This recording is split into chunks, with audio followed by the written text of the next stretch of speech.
Calling out first-time home buyers out there, maybe sa mga baguhan or experienced investors na gustong mag-invest sa real estate? If you're watching this video right now, then this video is for you. Hello, and welcome to the M.L Real Estate Series.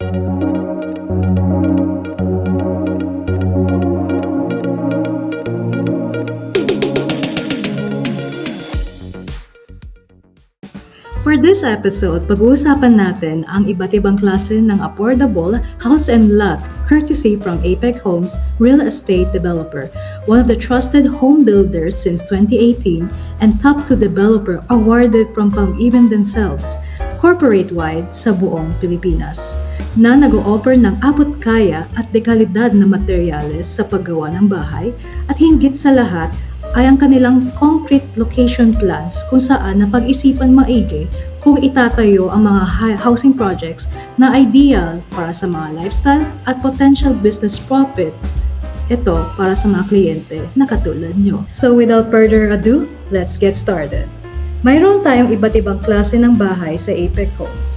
Disclaimer, the housing types that I'm about to present is not how we usually visualize or nakikita sa ibang real estate developers out there, since APEC Homes has a different mind when it comes to their prepared housing type pagdating dito sa klase ng housing projects nila.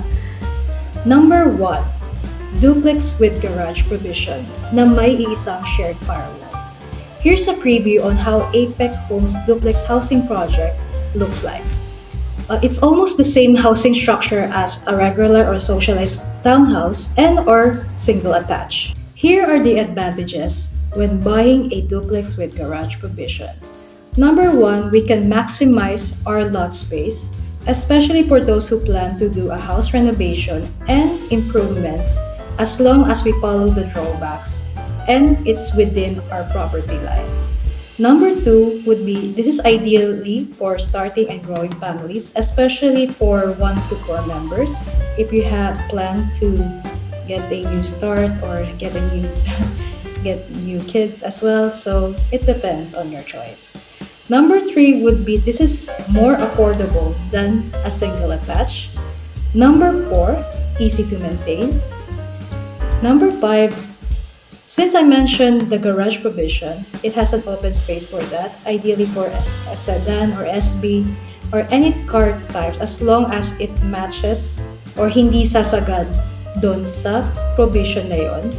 And if you have no plans to make it a garage provision, you can set it as a garden for plantitas and plantitas out there.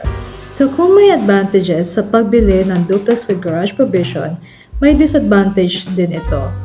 Una is, since ma-maximize na rin natin ang lot space, mamumukha na tong townhouse, especially kung ang mga kapitbahay mo mag-decide na i-maximize nila yung lot space nila for home renovation and extension externally or sa labas ng bahay nila, despite of those setbacks na naset from the real estate developer.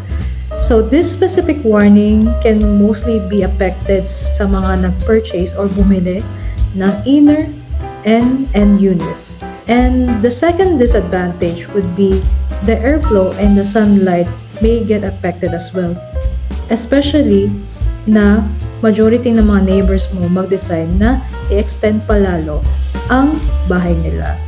So that's it for the disadvantage. Actually, there are only few disadvantages when purchasing or buying a duplex with garage provision.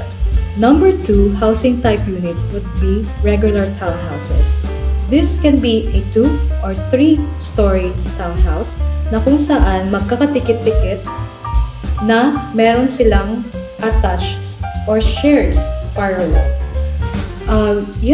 So especially for those who plan to purchase a inner regular townhouse unit, so technically you're sharing at least 2 firewalls at the same time. So what are the advantages of buying a regular townhouse? Number 1 would be maximizing our lot space.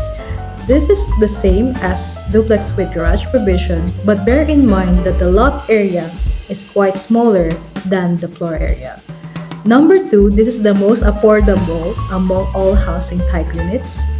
Number 3, it has a low housing cost maintenance, and since it's quite low, it's easier to maintain. And number 4, since I mentioned about the maintenance, it has good opportunity for rental income and have a higher return of investment or profit if we really wanted to pursue purchasing a townhouse as your rental business, depending on the house location, establishment, and the development of the area around it. And the last advantage would be this will be the best option for first-time home buyers and for those who are starting their own family. So kung may advantages, may disadvantages din sa pagbili ng regular townhouses. Number 1, privacy concern. Since magkatikit-tikit tayo, there are tendencies kasi na baka marinig natin yung mga kwentuhan or mga concerns or inquiries ng iba't ibang pamilya kasi magkatikit-tikit tayo for this one. Number 2, it has limited space. As I had mentioned last time, mas maliit ang lot space ng mga regular townhouses. Number 3 would be parking issues. This is especially true for those na nagbili ng inner unit na regular townhouses.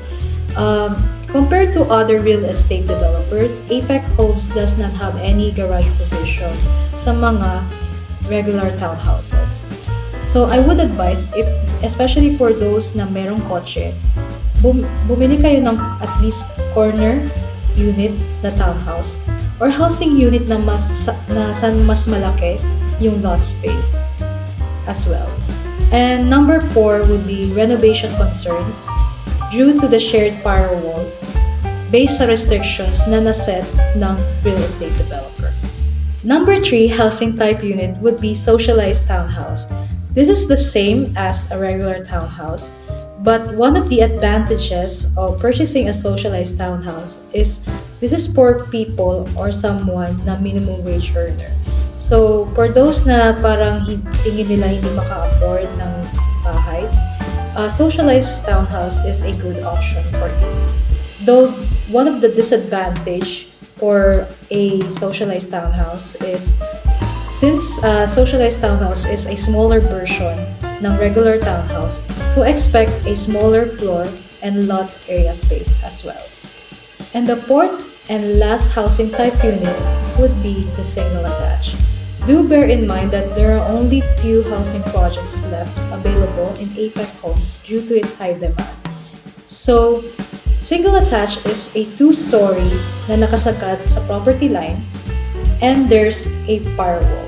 Yes, a dedicated firewall. So what are the advantages of buying a single attached housing unit? Number 1, we can maximize our lot space as well, similar with duplex with garage provision, na kung saan makasagad natin ang bahay within our property line and based din sa size ng lote natin. Number 2, we can maximize our floor area, especially for 2-story single attached, na pwedeng subjected na pataasan as long as mag-undergo siya ng land inspection. So, number 3, this is one of the relatively affordable house options. So, for those na may kaya talaga na bumili ng single attached units, this is a good option for you as well. So, number 4, this is ideal for growing families. Since na-brought up ko na rin na we can maximize our lot space, pwede tayong magkaroon ng house exterior renovation na pwedeng pataasin or other factors na pwedeng gawin para ma-set ang gayon na sitwasyon for growing families. So, ano yung disadvantage sa pagbili ng single attached unit? So, I don't want to repeat myself, but it's also the same with duplex with garage provision. But if you don't want to rewind the video again, here's the clip.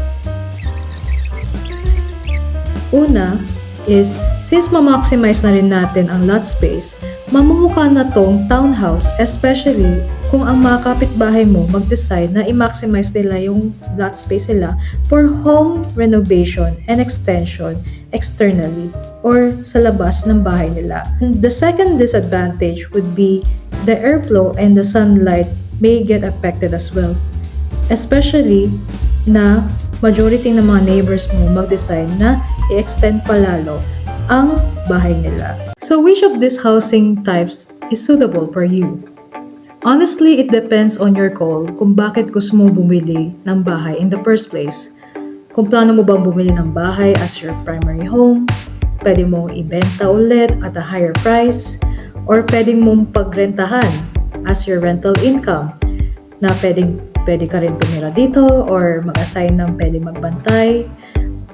At pwede nyo rin i-renovate or extend kung saan pwede nyo rin gawing or itumayo ng small or medium businesses tulad ng tindahan, grocery, and other type of businesses na sa tingin nyo pwedeng pagbalikan at balikan ng mga tao, thus lalago ang iyong kita.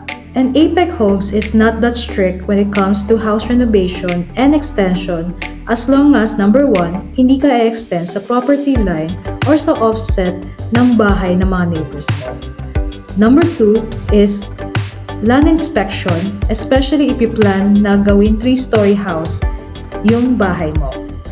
And if you need additional housing and financial consultation, kung hindi ka pa rin decided kung anong pipiliin mong uri ng bahay, o hindi ka pa rin decided kung gusto mong bumili ng bahay in the first place, I'm offering a pre-online basic financial and real estate consultation. So if any of you are interested, feel free to check out my contact details in the description below or mismo nakikita nyo ngayon sa screen. At sa mga first-time home buyers, naintindihan ko na mahirap din ang proseso simula pa lang sa pagpili ng bahay. Kaya I would recommend setting a long-term plan at hindi lang kayo nagde-decide ng bumili ng bahay dahil lang sa mga nakakaenganyong offers na sasabi sa inyo. Para prepare kayo for this kind of things at hindi kayo magulat or worse pagsisihan sa mga ganitong desisyon. So here are some tips. Number 1. Kilalanin nyo yung sarili nyo at yung pangangailangan nyo kung bakit gusto nyo bumili ng bahay. Number 2, do your own research, or in English term, due diligence. Number 3, set your own budget plan. Baka kasi ang mangyari dahil may mga offers na ganito at medyo affordable or swak sa budget nyo, kindly bear in mind na meron tayong post-payment na kailangan pang bayaran especially during sa housing turnover. Number 4, secure your basic finance. And lastly, number 5, save. And lastly, save. So, upload ako ng mga future videos about this as well. And that's it for this main video. I hope mayroon kayong nakuhang swak at affordable na impormasyon para sa'yo. Again, this is the M.L Real Estate Series, and my name is Marilyn Lahato, an aspiring real estate agent, financial and people person advocate na gustong tumulong sa inyo mag-decide kung anong plano nyo sa buhay, financially, mentally, and spiritually. And that's it. I'll see you in the next video. Bye-bye.